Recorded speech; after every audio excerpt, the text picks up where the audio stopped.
Mrs. Vaughn. Please, come in. What news do you have, Detective? Nothing of any importance, I'm very sorry to say. We're still trying to locate witnesses and waiting on a few leads to gel. Of course, we're putting as much effort as possible into locating the children. Who's out there doing, actually chasing after this guy? Well, we got our sheriff and the sheriff from 4 neighboring counties. We got a slew of state troopers and town police officers. And we got alerts and bulletins out throughout the state and as far north as Virginia. Media coverage has been extensive. The children's photograph is aired on all the major networks across the country. And as of this afternoon, we have 2 agents in Quantico working on psychological profiles and things like that. They're really assisting the 2 agents who are already here. You met Agents Walters and Driggers, didn't you, Mrs. Vaughn? We both met him at the station, sir. Well, in addition to law enforcement, we've got quite a few town folk who've turned out to help with the search efforts. We got them out there on foot, in cars, and in choppers. They're combing the areas near the woods nearby, and they're also combing a pretty wide area that cuts across the state line to the north and to the south. I have to say that the community has really turned out and helping finding your children. We thank God for that. Detective Purvis, please sit down. Well, thank you, ma'am. You're very kind. Oh. Offer you some coffee or anything else to drink? Iced tea, maybe? Much obliged, ma'am, but thanks just the same. I just had supper, you know. Need a little time to make room for a beverage. What can we do for you, Detective Purvis? Well, thank you for asking, sir. You see, I've been going over my notes and talking to other agents, people who know more about this kind of thing, and well, there's still some details I'm stuck on, things I don't have clear in my mind. We've gone over everything several times. I don't think we know anything we haven't told you already. Yes, we have gone over a great deal, and yet, even with all the information that we've gathered, all the details you volunteered, and all the witnesses we've interviewed, do you believe there's still things I need to go over with you? We still have some doubts. Doubts? About me? About what I've told you? About what? I apologize, ma'am. Maybe doubts is the wrong word. Let's just say we don't have a complete scenario, and we're hoping maybe you can fill in the gaps. Anything we can do for our boys, Detective. Nothing is too much if it'll help you find them. Well, now rest assured, that's our only objective also. I know how desperate you are, and not just you, Mr. Vaughn, the whole family, especially Mrs. Vaughn. You know, cases like these always affect the mother the most. Maternal sensitivity, I call it. Wouldn't you agree, Mrs. Vaughn? Well, I most absolutely agree, sir. No other wound could compare. Yes, ma'am, that's right, and that's why I have to apologize, Mrs. Vaughn. Why? You're just doing your job and helping us. Yes, ma'am, but you see, most of my confusion has to do with what you've already told us. What do you mean by that? Please, again, sir, I apologize. It's just, we got so many details. I mean, more details than we're really used to dealing with, and so you've probably been very clear. It's just, you know, my mind's not picking up on things the way it should. Had to get on with your work then. Experience, sir. A lot of it. Let's get to the point. Very good, sir. Well, Mrs. Vaughn, I think, let me see, but I think most of my questions have to do with you. Me? Yes, well, you're the only witness we have to everything that's occurred. But you have testimony from the other people who saw me before the kids disappeared, and from those who saw me after, and I... Yes, that's right, and we'll get to all of that. But I'd like to take things in the order that I'm confused about them, if you don't mind. Now, let's see, according to my notes, that night you were out driving around with the children. That's right. Headed anywhere in particular? No, sir. babies were fussing, kind of restless. Really? I thought the older boy was singing. Where did I get that idea? That may have been earlier. Oh, yes, he was. But the youngest was fussing, and pretty soon they were both cranky.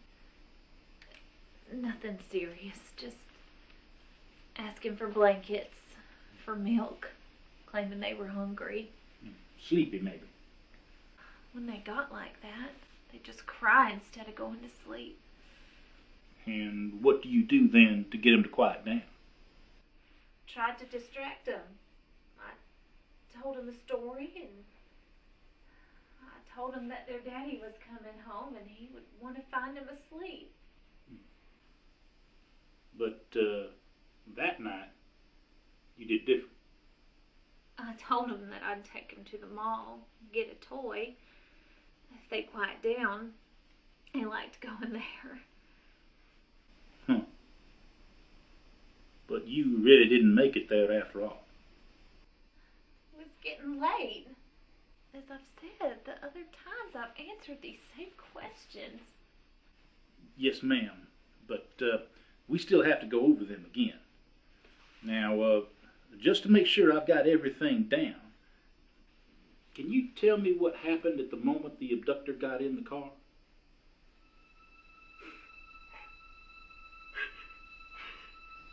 She's so upset. Sir, is this really necessary? Sadly, yes.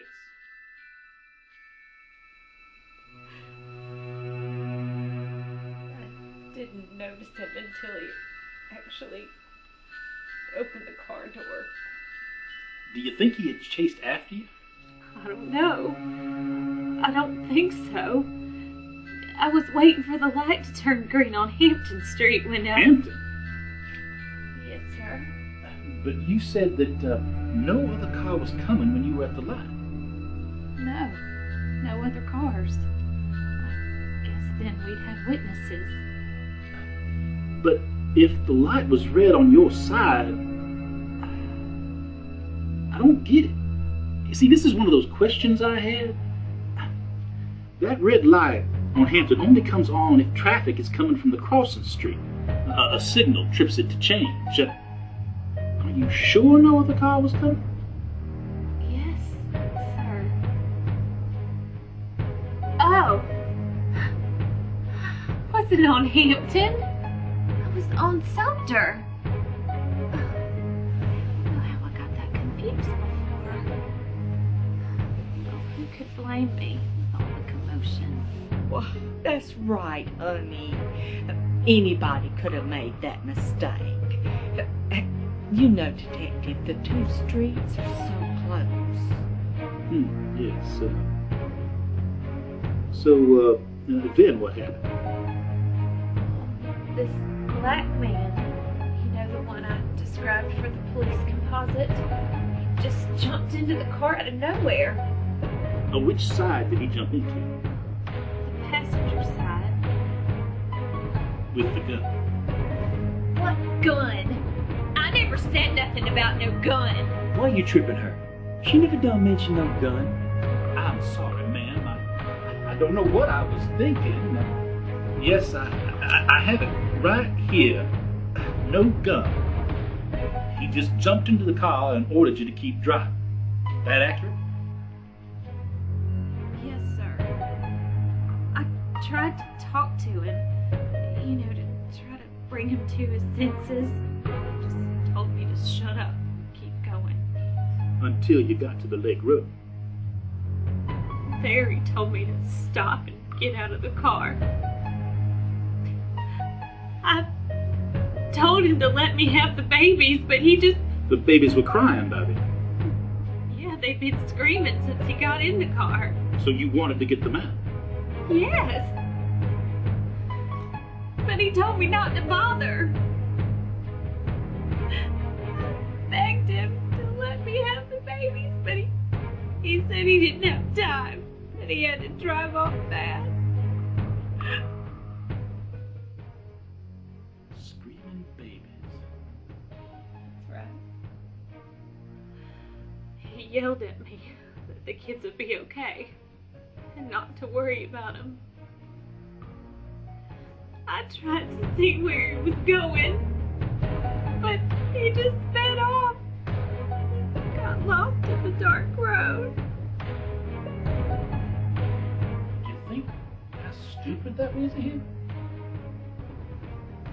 I mean, a black man in a car, two white children strapped into the back seat, crying, screaming, obviously upset. No, I didn't think about it. Right then and there, I only thought about my babies. My babies that a stranger took away. Please, Mrs. Vaughn, please try to calm down. I know this isn't very easy, but we'll get through it as quickly as we can. Now, some of the things you clarified for me here are going to help us narrow our search for your babies. You've been very helpful. Now, let's see. He probably wasn't after money, or what do you think? How could anyone know?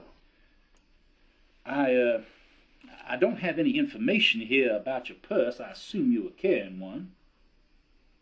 And he took it? No, sir.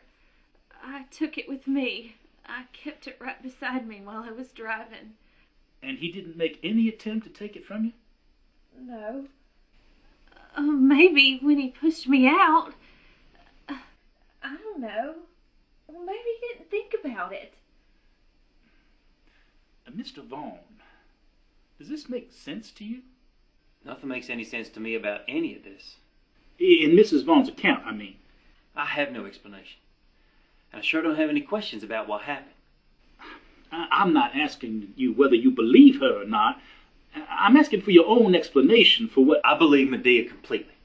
If something doesn't add up, it's because she was so confused when it all happened. I put myself in her place. I don't know what I could have done different than what she done.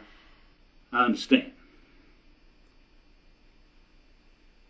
Well, I believe the rest of my interview only requires Mrs. Vaughn. I need to talk to Mrs. Vaughn in private. What else could she have to tell you that she ain't told you already? That's what I have to determine, ma'am. You keep beating around the bush about something. Why don't you come out and say whatever it is you haven't said? Please, Mr. Vaughn, this is all pretty standard in an investigation of this nature. Now, by talking to her here, I'm saving valuable time. Now, if I can't talk to her privately here, she'll have to come down to the station with me. And then that circus out there is going to follow us. And who knows what will happen next. Okay, go ahead. We won't get in your way. Come on, Jaspers.